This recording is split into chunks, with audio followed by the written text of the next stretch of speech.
Hello students, July 1 ಮತ್ತು 2ರ Navodaya foundation ಅರ್ಪಿಸುವ ಕನ್ನಡದಲ್ಲಿ ದಿನಪತ್ರಿಕೆಗಳ ವಿಶ್ಲೇಷಣೆಗೆ ಸ್ವಾಗತ. ಹಿಂದಿನ ಸಂಚಿಕೆಯಲ್ಲಿ ನಾವು ಕೇಳಿದಂತ ಪ್ರಶ್ನೆಗೆ ಉತ್ತರವನ್ನ ಮೊದಲಿಗೆ ಡಿಸ್ಕಸ್ ಮಾಡೋಣ. 2022ರ ಅಂದ್ರೆ ಇತ್ತೀಚೆಗೆ ನಡೆದಂತ ಪ್ರಿಲಿಮ್ಸ್ ನಲ್ಲಿ ಕೇಳಿದಂತ ಒಂದು ಪ್ರಶ್ನೆಯನ್ನ ನಾವು ಮತ್ತೆ ಇಲ್ಲಿ ಕೇಳಿದಂತದ್ದು. ಕನ್ಸಿಡರ್ ದಿ ಫಾಲೋಯಿಂಗ್ ಅಂತ ಹೇಳಿ ಇಲ್ಲಿ ನೀಡಿದ್ದಾರೆ. ಅದರಲ್ಲಿ 4 ಪ್ಲಾಟ್ಫಾರ್ಮ್ಸ್ ಗಳನ್ನ ನೀಡಿ ಇವುಗಳಲ್ಲಿ ಯಾವುದು ಓಪನ್ ಸೋರ್ಸ್ ಡಿಜಿಟಲ್ ಪ್ಲಾಟ್ಫಾರ್ಮ್ ಅನ್ನೋದನ್ನ ಗುರುತಿಸಿ ಅಂತ ಹೇಳಿ ಕೇಳಿರ್ತಕ್ಕಂಥದ್ದು. ಆರ್ಟಿಕಲ್ನ ಹಿನ್ನೆಲೆಯಲ್ಲಿ ಓಪನ್ ಸೋರ್ಸ್ ಡಿಜಿಟಲ್ ಪ್ಲಾಟ್ಫಾರ್ಮ್ ಅಂದ್ರೆ ಏನು ಅನ್ನುವಂಥದ್ದನ್ನ ಮೊದಲಿಗೆ ತಿಳ್ಕೊಳ್ಳೋಣ. ಓಪನ್ ಸೋರ್ಸ್ ಅಂತ ಅಂದ್ರೆ ಈ ಹೆಸರೇ ತಿಳಿಸುವಂತೆ, ಈ ಟರ್ಮೇ ಹೇಳುವಂತೆ ಯಾವುದೇ ಒಂದು ಸೋರ್ಸ್ ಅನ್ನುವಂಥದ್ದು ಅಂದ್ರೆ ಈ ಡಿಜಿಟಲ್ ಪ್ಲಾಟ್ಫಾರ್ಮ್ ಅನ್ನುವಂಥದ್ದು ಏನಾದ್ರೂ ಜನಗಳಿಗೆ ಇದನ್ನ ಬಳಕೆ ಮಾಡುವಂತ ಯೂಸರ್ಸ್ ಗಳಿಗೆ if it is open to change something ಅಥವಾ ಮಾಡಿಫೈ ಸಮಥಿಂಗ್, ಹಾಗೆ ಅಲ್ಲಿರ್ತಕ್ಕಂಥ ಡಿಸೈನ್ ಅನ್ನ ಶೇರ್ ಮಾಡಿರ್ತಾರೆ, ಇದು ಪಬ್ಲಿಕ್ಲಿ ಆಕ್ಸೆಸಿಬಲ್ ಆಗಿರುತ್ತೆ, ಅದರಲ್ಲಿ ಏನಾದ್ರೂ ಬದಲಾವಣೆಗಳನ್ನ ತರಬೇಕು, ಅಪ್ಡೇಟ್ ಮಾಡಬೇಕು, ಚೇಂಜಸ್ ಗಳನ್ನ ಮಾಡಬೇಕು ಅಂದಾಗ ಅದು ನಮ್ಮನ್ನ ಓಪನ್ ಮಾಡುತ್ತೆ, ಯೂಸರ್ಸ್ ಗಳದನ್ನ ಬಳಕೆ ಮಾಡಬಹುದು, ಪಬ್ಲಿಕ್ಲಿ ಇದು ಓಪನ್ ಆಗಿರುತ್ತೆ. ಅದನ್ನೇ ಓಪನ್ ಸೋರ್ಸ್ ಡಿಜಿಟಲ್ ಪ್ಲಾಟ್ಫಾರ್ಮ್ ಅಂತ ಹೇಳಿ ನಾವು ಕರೆಯುವಂಥದ್ದು. ಮುಖ್ಯವಾಗಿ ಓಪನ್ ಸೋರ್ಸ್ ಅಂದಾಕ್ಷಣ ನಮಗೆ ಇದರಲ್ಲಿರ್ತಕ್ಕಂಥ ಅಂಡರ್ಲೈನ್ ಪ್ರಿನ್ಸಿಪಲ್ಸ್ ಗಳೇನು, ಯಾತಕ್ಕೆ ಈ ರೀತಿಯ ಓಪನ್ ಸೋರ್ಸ್ ಪ್ಲಾಟ್ಫಾರ್ಮ್ಸ್ ಗಳ ಅವಶ್ಯಕತೆ ಅಂತ ಅಂದ್ರೆ ಇದು ಓಪನ್ ಎಕ್ಸ್ಚೇಂಜ್ ಅನ್ನ ಎಲ್ಲರಿಗೂ ಕೂಡ ಅಲೋ ಮಾಡಿ ಕೊಡುತ್ತೆ ಮತ್ತು ಕೊಲ್ಯಾಬರೇಟಿವ್ ಪಾರ್ಟಿಸಿಪೇಷನ್ ಅಂದ್ರೆ ಭಾಗವಹಿಸುವಿಕೆ ಅನ್ನುವಂಥದ್ದು ಎಲ್ಲರಲ್ಲೂ ಕೂಡ ಎಲ್ಲರದ್ದು ಇರುತ್ತೆ. ಅಂದ್ರೆ ಯಾರೆಲ್ಲ ಬಳಕೆದಾರರು ಇರ್ತಾರೆ ಅವರು ಕೂಡ ಇನ್ವಾಲ್ವ್ ಆಗುವಂಥದ್ದು, ರ್ಯಾಪಿಡ್ ಆಗಿ ಪ್ರೋಟೋಟೈಪ್ ಮಾಡುವಂಥದ್ದು ಮತ್ತು ಪಾರದರ್ಶಕತೆ ಇದರ ಒಂದು ಮುಖ್ಯವಾದಂತ ಅಂಶ. ಮೆರಿಟೋಕ್ರೆಸಿ ಇರುತ್ತೆ, ಕಮ್ಯುನಿಟಿ ಓರಿಯೆಂಟೆಡ್ ಡೆವಲಪ್ಮೆಂಟ್ಗೆ ಇದು ಸೂಕ್ತವಾಗುತ್ತೆ. ಈ ಎಲ್ಲದರ ಹಿನ್ನೆಲೆಯಲ್ಲಿ ಓಪನ್ ಸೋರ್ಸ್ ಡಿಜಿಟಲ್ ಪ್ಲಾಟ್ಫಾರ್ಮ್ಸ್ ಗಳನ್ನ ನಾವು ಬಳಕೆ ಮಾಡುವಂಥದ್ದು. ಓಪನ್ ಸೋರ್ಸ್ ಸಾಫ್ಟ್ವೇರ್ ಅಂತ ಕೂಡ ಸಾಫ್ಟ್ವೇರ್ಸ್ ಗಳನ್ನ ಬಳಕೆ ಮಾಡ್ತೇವೆ. ಉದಾಹರಣೆಗೆ Linux, Mozilla, Firefox, VLC media player ಇವೆಲ್ಲವೂ ಕೂಡ ಉದಾಹರಣೆ ಆಗುತ್ತೆ ಓಪನ್ ಸೋರ್ಸ್ ಸಾಫ್ಟ್ವೇರ್ಸ್ ಗಳಿಗೆ. ಅದೇ ರೀತಿಯಾಗಿ ಕ್ಲೋಸ್ಡ್ ಸೋರ್ಸ್ ಅನ್ನುವಂಥ ಸಾಫ್ಟ್ವೇರ್ಸ್ ಗಳು ಅಥವಾ ಪ್ಲಾಟ್ಫಾರ್ಮ್ಸ್ ಗಳನ್ನ ಕೂಡ ನಾವು ಕಾಣಬಹುದು. ಕ್ಲೋಸ್ಡ್ ಸೋರ್ಸ್ಗೆ ಒಂದು ಉದಾಹರಣೆ ಅಂತ ಅಂದ್ರೆ ಆಪಲ್ ಐಫೋನ್ ಏನಿರುತ್ತೆ ಅದರ ಬಳಕೆದಾರರಿಗೆ ಅದು ಅರ್ಥ ಆಗ್ಬೋದು. ಯಾಕೆಂತ ಅಂದ್ರೆ ಅದು ಕೇವಲ ಅವರಿಗೆ ಮಾತ್ರ, ಆಪಲ್ ಐಫೋನಿನ iOS ಅನ್ನುವಂಥದ್ದು ಏನಿದೆ ಅದು ಕ್ಲೋಸ್ಡ್ ಸೋರ್ಸ್ ಆಗಿರುತ್ತೆ. ಈ ಒಂದು ಆಪರೇಟಿಂಗ್ ಸಿಸ್ಟಮ್ ಅನ್ನುವಂಥದ್ದು ಕ್ಲೋಸ್ಡ್ ಸೋರ್ಸ್. ಇದರ ಅರ್ಥ ಅದನ್ನ ಲೀಗಲಿ ಮಾಡಿಫೈ ಅಥವಾ ರಿವರ್ಸ್ ಇಂಜಿನಿಯರಿಂಗ್ ಅನ್ನ ಮಾಡೋ ಹಾಗಿಲ್ಲ, ಸುಲಭವಾಗಿ ಅಥವಾ ಯಾರಂದ್ರವರೇ ಮಾಡುವಂತಿಲ್ಲ. ಹಾಗಾಗಿ ಇದನ್ನ ಕ್ಲೋಸ್ಡ್ ಸೋರ್ಸ್ ಅಂತ ನಾವು ಉದಾಹರಣೆಯಾಗಿ ತಗೊಳ್ಬಹುದು. ಅರ್ಥ ಆಗಿದೆ ಓಪನ್ ಸೋರ್ಸ್ ಡಿಜಿಟಲ್ ಪ್ಲಾಟ್ಫಾರ್ಮ್ಸ್ ಅಂದ್ರೆ ಏನು ಅಂತ ಹೇಳಿ ಭಾವಿಸ್ತಾ, ಇವುಗಳಲ್ಲಿ ಯಾವುದು ಓಪನ್ ಸೋರ್ಸ್ ಡಿಜಿಟಲ್ ಪ್ಲಾಟ್ಫಾರ್ಮ್ ಅನ್ನೋದನ್ನ ಗುರುತಿಸೋಣ. ಇದರಲ್ಲಿ ಆರೋಗ್ಯ ಸೇತು ಆಗಿರಬಹುದು, ಕೋವಿನ್ ಆಗಿರಬಹುದು, ಡಿಜಿ ಲಾಕರ್ ಆಗಿರಬಹುದು, ದೀಕ್ಷಾ ಆಗಿರಬಹುದು. ದೀಕ್ಷಾ ಅನ್ನುವಂಥದ್ದು ಎಜುಕೇಶನ್ಗೆ ನೆರವಾಗ್ತಿರ್ತಕ್ಕಂಥ ಒಂದು ಪ್ಲಾಟ್ಫಾರ್ಮ್ ಆಗಿದೆ. ಡಿಜಿ ಲಾಕರ್ ಅನ್ನುವಂಥದ್ದು ನಮ್ಮ ಮಾಹಿತಿಯನ್ನ, ನಮ್ಮ ಪರ್ಸನಲ್ ಆದಂತ ಇಂಪಾರ್ಟೆಂಟ್ ಡಾಕ್ಯುಮೆಂಟ್ಸ್ ಗಳನ್ನ ನಾವು ಒಂದು ಲಾಕರ್ನ ರೂಪದಲ್ಲಿ ಡಿಜಿಟಲ್ ಆಗಿ ಸೇವ್ ಮಾಡ್ಲಿಕ್ಕೆ ಅಂತ ಹೇಳಿ ಗವರ್ಮೆಂಟ್ ಹೊರತಂದಿರತಕ್ಕಂತ ಒಂದು ಇನಿಷಿಯೇಟಿವ್ ಡಿಜಿ ಲಾಕರ್ ಅನ್ನುವಂಥದ್ದು. ಕೋವಿನ್ ಅನ್ನುವಂಥದ್ದು ನಮಗೆ ಕೋವಿಡ್ ವ್ಯಾಕ್ಸಿನೇಷನ್ಗೆ ನೆರವಾಗುವಂತ ಒಂದು ಪ್ಲಾಟ್ಫಾರ್ಮ್. ಹಾಗೆ ಆರೋಗ್ಯ ಸೇತು ಕೋವಿಡ್ ನ ಸಂದರ್ಭದಲ್ಲಿ ಬಹಳ ಉಪಯೋಗವಾಗ್ತಿದ್ದಂತ ಒಂದು ಆಪ್ ಆಗುತ್ತೆ. ಅಂದ್ರೆ ನಮ್ಮ ಸುತ್ತಲಿನಲ್ಲಿ ಇರ್ತಕ್ಕಂಥವರಲ್ಲಿ ಯಾರು ಪಾಸಿಟಿವ್ ಆಗಿರ್ತಕ್ಕಂಥವ್ರು ಅಥವಾ ಎಷ್ಟು ರೇಡಿಯಸ್ ನಲ್ಲಿ ಇದ್ದಾರೆ ಅಥವಾ ನಾವು ಎಷ್ಟು ರಿಸ್ಕ್ ಅನ್ನ ಫೇಸ್ ಮಾಡ್ತಿದ್ದೇವೆ ಅಥವಾ ಯಾವುದೇ ಸರ್ಕಾರಿ ಕಚೇರಿಗಳನ್ನ ಅಥವಾ ಕೆಲವೊಂದು ಪ್ಲೇಸಸ್ ಗಳನ್ನ ಎಂಟರ್ ಮಾಡುವಾಗ ಈ ಆಪ್ ಕಂಪಲ್ಸರಿ ಆಗ್ತಿತ್ತು. ಇದರಲ್ಲಿ ಕೆಲವೊಂದು ಚೆಕ್ಸ್ ಅನ್ನ ಮಾಡಿ ಅವರು ನಮಗೆ ಒಳಗಡೆ ಹೋಗೋದಕ್ಕೆ ಬಿಡ್ತಾ ಇದ್ದಂಥದ್ದು. ಈ ರೀತಿ ಆರೋಗ್ಯ ಸೇತುವನ್ನ ಬಳಕೆ ಮಾಡಲಾಗ್ತಾ ಇತ್ತು. ಇಲ್ಲಿ ಈ 4 ಏನು ನೀಡಿರುವಂತ ಡಿಜಿಟಲ್ ಪ್ಲಾಟ್ಫಾರ್ಮ್ಸ್ ಗಳು 4 ಕೂಡ ಓಪನ್ ಸೋರ್ಸ್ ಡಿಜಿಟಲ್ ಪ್ಲಾಟ್ಫಾರ್ಮ್ಸ್ ಗಳಾಗಿವೆ. ಹಾಗಾಗಿ ಸರಿ ಉತ್ತರ option D 1, 2, 3, 4 all of these are open source digital platforms. ನಾನು ನಿಮ್ಗೆ ತಿಳಿಸಿದ್ದೆ ಸರಿ ಉತ್ತರಗಳನ್ನ ನೀಡಿದಂತವರ ಹೆಸರುಗಳನ್ನ ಮುಂದಿನ ವಿಡಿಯೋಸ್ ಗಳಲ್ಲಿ ತಿಳಿಸ್ತಾ ಹೋಗ್ತೇವೆ ಅಂತ ಹೇಳಿ. ಹಿಂದಿನ ಈ ನಮ್ಮ ಸಂಚಿಕೆಯ ಈ ಪ್ರಶ್ನೆಗೆ ಮರಿಯಾ ನಾಯಕ್ ಅವರು ಸರಿಯಾದ ಉತ್ತರವನ್ನ ನೀಡಿದರೆ ಅವರಿಗೆ ಅಭಿನಂದನೆಗಳು. ಸಂಚಿಕೆಯ ಮೊದಲ ಆರ್ಟಿಕಲ್ ಭಾರತ ಮತ್ತು ತಜಿಕಿಸ್ತಾನದ ನಡುವಿನ ಬೈಲ್ಯಾಟ್ರಲ್ ರಿಲೇಷನ್ಸ್ ಗಳ ಕುರಿತಾದಂಥದ್ದು. ಇದನ್ನ ಸಾಮಾನ್ಯ ಅಧ್ಯಯನ ಪತ್ರಿಕೆ 2ರ ಅಡಿಯಲ್ಲಿ ಭಾರತ ಮತ್ತು ಇದರ ನೈಬರ್ಹುಡ್ ಅನ್ನುವಂಥದ್ದು ಹಾಗೆ ಇಂಟರ್ನ್ಯಾಷನಲ್ ಟ್ರೀಟೀಸ್ ಅಂಡ್ ಅಗ್ರಿಮೆಂಟ್ಸ್ ಅನ್ನುವಂಥ ಪಠ್ಯಕ್ರಮದ ಅಡಿಯಲ್ಲಿ ಓದ್ಕೊಳ್ಬಹುದಾಗುತ್ತೆ. ಯಾತಕ್ಕೆ ನಾವು ಈ ಸುದ್ದಿಯನ್ನ ಓದ್ಕೊಳ್ತಾ ಇದೀವಿ ಅಂತ ಅಂದ್ರೆ ಭಾರತದ ಸೈನ್ಸ್ ಅಂಡ್ ಟೆಕ್ನಾಲಜಿ ಮಿನಿಸ್ಟರ್ ಅವರು ಒಂದು ಬೈಲ್ಯಾಟ್ರಲ್ ಮೀಟಿಂಗ್ ಅನ್ನ ತಜಿಕಿಸ್ತಾನದ minister for energy and water resources ಅವರೊಟ್ಟಿಗೆ ಹೊಂದಿರತಕ್ಕಂಥದ್ದು. ಇದರ ಹಿನ್ನೆಲೆಯಲ್ಲಿ ನಾವು ಭಾರತ ಮತ್ತು ತಜಿಕಿಸ್ತಾನದ ಈ ಮೀಟಿಂಗ್ ನ ಸಂದರ್ಭದಲ್ಲಿ ಏನಾಯ್ತು, ಮುಖ್ಯವಾದ ಇಶ್ಯೂಸ್ಗಳೇನು ಮತ್ತು ಎರಡು ರಾಷ್ಟ್ರಗಳ ನಡುವೆ ಸಂಬಂಧಗಳು ಸಾಮಾನ್ಯವಾಗಿ ಹೇಗಿವೆ ಅನ್ನುವಂಥದ್ದನ್ನ ತಿಳ್ಕೊಳ್ತಾ ಹೋಗೋಣ. ಈ ಒಂದು ಮೀಟ್ ನ ಸಂದರ್ಭದಲ್ಲಿ ಇಂಪಾರ್ಟೆಂಟ್ ಆಗಿ ಇಲ್ಲಿ ಡಿಸ್ಕಸ್ ಆಗಿರ್ತಕ್ಕಂಥದ್ದು ವಾಟರ್ ರಿಸೋರ್ಸಸ್ ರಿಸರ್ಚ್ ನ ವಿಚಾರದಲ್ಲಿ. ಮುಖ್ಯವಾಗಿ ಗ್ಲೇಸಿಯರ್ ಮಾನಿಟರಿಂಗ್, ಗ್ಲೇಸಿಯರ್ ಅಂದ್ರೆ ಹಿಮನದಿಗಳು, ಇವುಗಳನ್ನ ಮಾನಿಟರ್ ಮಾಡುವಂತ ವಿಚಾರ. Non conventional energy sources. Non conventional ಎನರ್ಜಿಯನ್ನ ಅಂದ್ರೆ ಈಗ ನಾವು ಎನರ್ಜಿಗೆ ಮುಖ್ಯವಾಗಿ ಫ್ಯೂಯಲ್ ಅನ್ನ ಬಳಸ್ತೇವೆ, ಅದರಲ್ಲೂ ಕೂಡ ಪೆಟ್ರೋಕೆಮಿಕಲ್ಸ್ ಗಳನ್ನ, ಫಾಸಿಲ್ ಫ್ಯೂಯಲ್ಸ್ ಗಳನ್ನ ಬಳಸುವಂಥದ್ದು. ಅದಲ್ಲದೆ ನಾನ್ ಕನ್ವೆನ್ಷನಲ್ ಆಗಿರುವಂತ ಎನರ್ಜಿ ಸೋರ್ಸಸ್ಗಳು, ಎನರ್ಜಿಯ ಬಗ್ಗೆ ಇಲ್ಲಿ ಮಾತುಕತೆ ಆಗಿರ್ತಕ್ಕಂಥದ್ದು. ಹಾಗೆ ಸ್ಪೇಸ್ ಟೆಕ್ನಾಲಜಿಯನ್ನ ಶಾಂತಿಯುತವಾಗಿ ಬಳಕೆ ಮಾಡ್ಕೊಳ್ಳೋದ್ರ ಬಗ್ಗೆ ನಿರ್ಧಾರಗಳನ್ನ ಮಾಡಿದ್ದಾರೆ. ಹಾಗೆ ಡಿಸಾಸ್ಟರ್ ಮ್ಯಾನೇಜ್ಮೆಂಟ್, ವಿಪತ್ತು ನಿರ್ವಹಣೆಯ ಬಗ್ಗೆ ಕೂಡ ಇಲ್ಲಿ ಡಿಸ್ಕಷನ್ಸ್ ಅನ್ನ ಮಾಡಿರ್ತಕ್ಕಂಥದ್ದು. ಒಟ್ಟಾರೆಯಾಗಿ ಗ್ಲೋಬಲ್ ವಾಟರ್ ಆಕ್ಷನ್ ಅನ್ನ ಸಪೋರ್ಟ್ ಮಾಡೋದಕ್ಕೆ ಡಿಸ್ಕಷನ್ಸ್ಗಳು ಜರುಗಿವೆ. ಹಾಗೆ climate resistance on water for sustainable development, ಸುಸ್ಥಿರ ಅಭಿವೃದ್ಧಿಗಾಗಿ ಕ್ಲೈಮೇಟ್ ರೆಸಿಸ್ಟೆನ್ಸ್ ಅನ್ನ ಕುರಿತು, ವಾಟರ್ನ ಮೇಲೆ ಕ್ಲೈಮೇಟ್ ರೆಸಿಸ್ಟೆನ್ಸ್ ಅನ್ನ ಕುರಿತು ಕೂಡ ಇಲ್ಲಿ ನಿರ್ಧಾರಗಳನ್ನ ಹಾಗೆ ಡಿಸ್ಕಷನ್ಸ್ ಗಳನ್ನ ಮಾಡಿರ್ತಕ್ಕಂಥದ್ದು. ಆರ್ಟಿಕಲ್ನ ಹಿನ್ನೆಲೆಯಲ್ಲಿ ಒಮ್ಮೆ ನಾವು ಮ್ಯಾಪ್ನ ಕಡೆ ಕೂಡ ಗಮನವನ್ನ ಹರಿಸೋಣ. ಸೆಂಟ್ರಲ್ ಏಷ್ಯಾ ಅನ್ನುವಂಥದ್ದು ಪರೀಕ್ಷಾ ದೃಷ್ಟಿಯಿಂದ ಬಹಳ ಪ್ರಾಮುಖ್ಯತೆಯನ್ನು ಪಡ್ಕೊಳ್ಳುವಂತ ಒಂದು ಮ್ಯಾಪಿಂಗ್ ಏರಿಯಾ. ಇಲ್ಲಿ ತಜಿಕಿಸ್ತಾನ್ನ ಬಗ್ಗೆ ನಾವು ಡಿಸ್ಕಸ್ ಮಾಡ್ತಿದ್ದೇವೆ. ಇದರ ರಾಜಧಾನಿ ದುಶಾನ್ಬೆ. ಕಿರ್ಗಿಸ್ತಾನ್, ಇದರ ರಾಜಧಾನಿ ಬಿಷ್ಕೆಕ್. ಹಾಗೆ ಕಜಕಿಸ್ತಾನ್, ಅಸ್ತಾನ ಅನ್ನುವಂಥದ್ದು ಇದರ ಕ್ಯಾಪಿಟಲ್ ಸಿಟಿ. ಉಜ್ಬೇಕಿಸ್ತಾನ್, ಇದರ ಕ್ಯಾಪಿಟಲ್ ಸಿಟಿ ತಾಷ್ಕೆಂಟ್. ತಾಷ್ಕೆಂಟ್ ಕೂಡ ನಮಗೆ ಪ್ರಮುಖವಾದಂತ ಒಂದು ನಗರ. ಟರ್ಕಿಮಿನಿಸ್ತಾನ್, ಅಶ್ಖಬಾತ್ ಅನ್ನುವಂಥದ್ದು ಇದರ ಕ್ಯಾಪಿಟಲ್ ಸಿಟಿ. ಹಾಗಾಗಿ ಇಲ್ಲಿ ಯಾವ ಯಾವ ರಾಷ್ಟ್ರಗಳು ಬಂದಿವೆ ಸೆಂಟ್ರಲ್ ಏಷ್ಯಾದಲ್ಲಿ, ಅದರಲ್ಲಿ ಬರುವಂತ ಅದರ ಒಂದು ಕ್ಯಾಪಿಟಲ್ ಸಿಟೀಸ್ಗಳು ಯಾವುದು, ಮತ್ತು ಯಾವ ಕ್ಯಾಪಿಟಲ್ ಸಿಟಿ ಅನ್ನುವಂಥದ್ದು ನಾರ್ತ್ ಇಂದ ಸೌತ್ ಗೆ ಬರುವಾಗ ಮೊದಲಿಗೆ ಯಾವ್ದು ಬರುತ್ತೆ, ಇಲ್ಲಿ ನಾವು ಗಮನ ಹರಿಸೋದಾದ್ರೆ ಆಸ್ಥಾನ ಮೊದಲಿಗೆ ನಾರ್ತ್ ಇಂದ ಸೌತ್ ನಲ್ಲಿ, ನಂತರದಲ್ಲಿ ಬಿಷ್ಕೆಕ್, ನಂತರದಲ್ಲಿ ತಾಷ್ಕೆಂಟ್, ಅದಾದ ನಂತರ ದುಶಾನ್ಬೆ, ಅದಾದ ನಂತರ ಅಸ್ಗಬಾದ್ ಬರುವಂತದ್ದು. ಈಸ್ಟ್ ವೆಸ್ಟ್ ಬರುವಾಗ ಯಾವ ನಗರಗಳು ಬರುತ್ತೆ, ಈ ರೀತಿ ಪ್ರಶ್ನೆಗಳನ್ನ ಈಗಾಗಲೇ UPSC ಪ್ರಿಲಿಮ್ಸ್ ನಲ್ಲಿ ನಾವು ನೋಡಿದ್ದೇವೆ. ಮತ್ತು ಇಲ್ಲಿರ್ತಕ್ಕಂಥ ಕಂಟ್ರೀಸ್ಗಳು ಯಾವೆಲ್ಲ ರಾಷ್ಟ್ರಗಳೊಟ್ಟಿಗೆ ಬಾರ್ಡರ್ಸ್ ಗಳನ್ನ ಶೇರ್ ಮಾಡುತ್ತೆ, ಮತ್ತು ಇವುಗಳಿಗೆ ಹೊಂದಿರತಕ್ಕಂಥ ವಾಟರ್ ಬಾಡೀಸ್ಗಳು ಯಾವುದು, ಇವೆಲ್ಲವೂ ಕೂಡ ನಿಮಗೆ ಪರೀಕ್ಷಾ ದೃಷ್ಟಿಯಿಂದ ಮ್ಯಾಪ್ ವರ್ಕ್ ನ ಪಾಯಿಂಟ್ ಆಫ್ ವ್ಯೂ ನಲ್ಲಿ ಬಹಳ ಉಪಯೋಗ. ಅವುಗಳ ಬಗ್ಗೆ ನೀವು ವರ್ಕ್ ಮಾಡಿ ಒಂದು ಕಡೆ ನೋಟ್ ಡೌನ್ ಮಾಡ್ಕೊಳ್ಳಿ.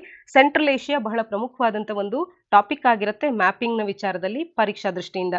ಒಟ್ಟಾರೆ ಸಾಮಾನ್ಯವಾಗಿ ಭಾರತ ಮತ್ತು ತಜಿಕಿಸ್ತಾನದ ನಡುವಿನ ಸಂಬಂಧಗಳನ್ನ ಒಮ್ಮೆ ನಾವು ಮೆಲುಕು ಹಾಕೋದಾದ್ರೆ, ಕನ್ಸಲ್ಟೇಟಿವ್ ಮೆಕ್ಯಾನಿಸಮ್ ಅನ್ನ ನೋಡೋದಾದ್ರೆ, ಎರಡೂ ರಾಷ್ಟ್ರಗಳು ಕೂಡ ಫಾರಿನ್ ಆಫೀಸ್ ಕನ್ಸಲ್ಟೇಷನ್ಸ್ ಗಳನ್ನ ಹೊಂದಿದ್ದೇವೆ. ಜಾಯಿಂಟ್ ವರ್ಕಿಂಗ್ ಗ್ರೂಪ್ ಅನ್ನ ಮುಖ್ಯವಾಗಿ ಕೌಂಟರ್ ಟೆರರಿಸಂನ ವಿಚಾರದಲ್ಲಿ ಹೊಂದಿರತಕ್ಕಂಥದ್ದು. ಟೆರರಿಸಂ ಅನ್ನ ಮಟ್ಟ ಹಾಕ್ಲಿಕ್ಕೆ ಕೌಂಟರ್ ಟೆರರಿಸಂನ ವಿಚಾರದಲ್ಲಿ ಜಾಯಿಂಟ್ ವರ್ಕಿಂಗ್ ಗ್ರೂಪ್ಸ್ ಗಳನ್ನ, JWGs ಗಳನ್ನ ಹೊಂದಿದ್ದೇವೆ. ಜಾಯಿಂಟ್ ಕಮಿಷನ್ ಅನ್ನ ನಾವು trade, economic, scientific and technical ಕೋಆಪರೇಷನ್ಗೆ ಅಂತ ಹೇಳಿ ಜಾಯಿಂಟ್ ಕಮಿಷನ್ ಅನ್ನ ಹೊಂದಿದ್ದೇವೆ. ಮತ್ತು ಜಾಯಿಂಟ್ ವರ್ಕಿಂಗ್ ಗ್ರೂಪ್ ಅನ್ನ ಡಿಫೆನ್ಸ್ ಕೋಆಪರೇಷನ್ ನ ವಿಚಾರದಲ್ಲಿ ಕೂಡ ಹೊಂದಿರತಕ್ಕಂಥದ್ದು. ಮತ್ತು ಸ್ಪೇಸ್ ಟೆಕ್ನಾಲಜಿಯನ್ನ ಮತ್ತು ಅದರ ಅಭಿವೃದ್ಧಿಗೆ ಅಂತ ಹೇಳಿ ಅದನ್ನ ಶಾಂತಿಯುತವಾಗಿ ಬಳಕೆ ಮಾಡ್ಕೊಳ್ಳುವಂಥದ್ರ ಬಗ್ಗೆ ಕೂಡ ನಾವು ಒಂದು ಜಾಯಿಂಟ್ ವರ್ಕಿಂಗ್ ಗ್ರೂಪ್ ಅನ್ನ ಹೊಂದಿರತಕ್ಕಂಥದ್ದು. ಇದೆಲ್ಲವೂ ಕೂಡ ಇಬ್ಬರ ನಡುವೆ ಇರ್ತಕ್ಕಂಥ ಕನ್ಸಲ್ಟೇಟಿವ್ ಮೆಕ್ಯಾನಿಸಮ್ ಆಯ್ತು. ಇನ್ನ ಅಂತಾರಾಷ್ಟ್ರೀಯ ಫೋರಮ್ಸ್ ಗಳಲ್ಲಿನ ಕೋಆಪರೇಷನ್ ಅನ್ನ ನೋಡೋದಾದ್ರೆ, 2020ರಲ್ಲಿ ತಜಿಕಿಸ್ತಾನ ವಿಶ್ವಸಂಸ್ಥೆಯ ಭದ್ರತಾ ಮಂಡಳಿಯಲ್ಲಿ ಭಾರತ ನಾನ್ ಪರ್ಮನೆಂಟ್ ಸೀಟ್ ಅನ್ನ, ಕ್ಯಾಂಡಿಡೇಟ್ ಅನ್ನ ಪಡ್ಕೊಳ್ಳುವಂತ ಸಂದರ್ಭದಲ್ಲಿ ತಜಿಕಿಸ್ತಾನ ತನ್ನ ಸಪೋರ್ಟ್ ಅನ್ನ ವ್ಯಕ್ತಪಡಿಸಿರ್ತಕ್ಕಂಥದ್ದು. ಮತ್ತು ತಜಿಕಿಸ್ತಾನ ಸ್ಟ್ರಾಂಗ್ ಆಗಿ Shanghai Cooperation Organisation member status ಏನು ಭಾರತಕ್ಕಿದೆ ಅದನ್ನ ಸಪೋರ್ಟ್ ಮಾಡಿರ್ತಕ್ಕಂಥದ್ದು. ಭಾರತ SCOದ ಸದಸ್ಯ ರಾಷ್ಟ್ರ ಅನ್ನುವಂಥದ್ದು ನಮಗೆ ತಿಳಿದಿರಲಿ.